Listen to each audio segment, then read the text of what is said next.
5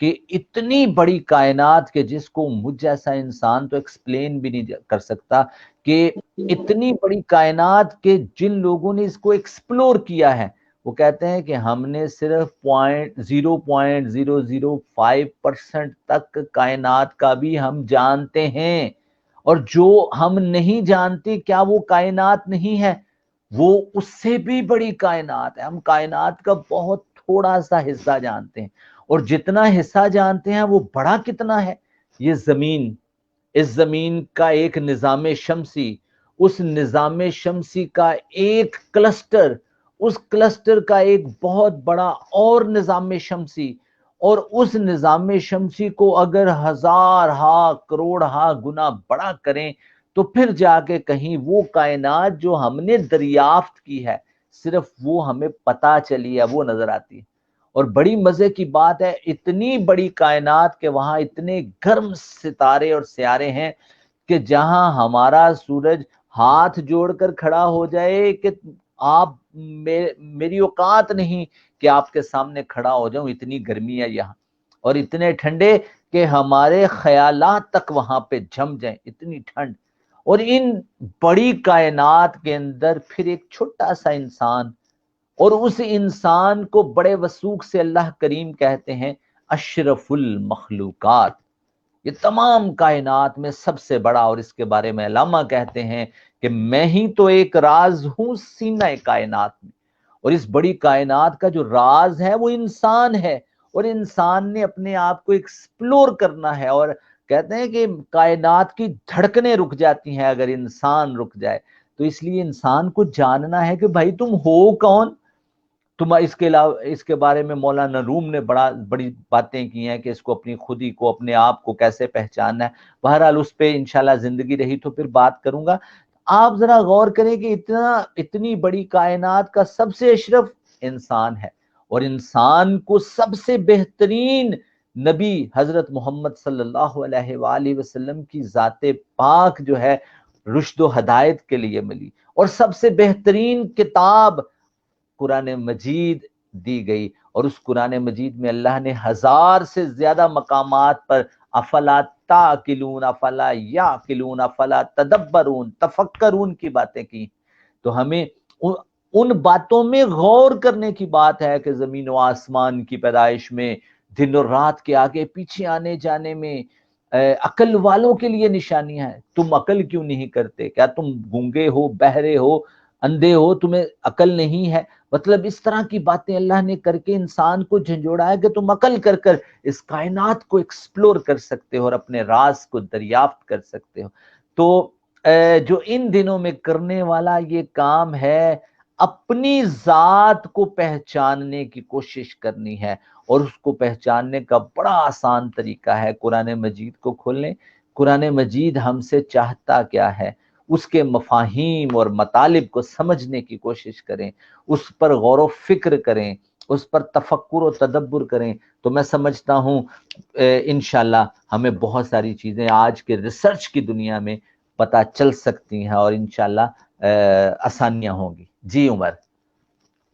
سر ابھی ہمارے پاس سب سے گولڈن ٹائم ہے، کوارنٹائن میں موسٹلی لوگ اپنا ٹائم گزار رہے ہیں، ان کے پاس فراغت کے لمحات بھی موجود ہیں۔ اگر کوئی اس رمضان میں بھی اپنے آپ کو نہیں پہچان پاتا، یا کچھ پیش رفت نہیں کر سکتا، یا اپنی عادات میں تبدیلی نہیں لا سکتا، تو میرا خیال ہے کہ انتہائی مشکل ہے کہ جب وہ اپنی ایک ریگولر لائف کے اندر اپنی ایک اسپیسیفک سرکل میں اپنی زندگی گزار رہا ہو، تو وہ اس کے اندر اپنا کوئی بہتر آؤٹ پٹ لے سکتا ہے، یا اس میں کوئی تبدیلی لا سکتا ہے۔ اب جس طرح سے کل دوبارہ سے گورنمنٹ آف پنجاب نے اناؤنس کیا کہ 9 مئی تک دوبارہ سے اس کا لاک ڈاؤن کو ایکسٹینڈ کر دیا گیا ہے۔ اس کے میرٹس اور ڈی میرٹس، پازیٹیو اور نیگیٹو جو باتیں ہیں وہ اپنی جگہ ہیں۔ ان پر گزشتہ پروگرام میں ہم بیشتر دفعہ گفتگو کر چکے ہیں کہ اس سے ہمیں فوائد کیا حاصل ہوں گے، اپرچونٹیز کیا ہیں اور ان کے نقصانات کیا ہیں۔ لیکن اگر آپ اس کو صرف اور صرف ریلیجیس پوائنٹ آف ویو سے دیکھیں تو اللہ تعالیٰ نے ہمیں ایک بہت سنہری موقع عطا کیا ہے کہ جس وقت پوری دنیا ساکت ہے،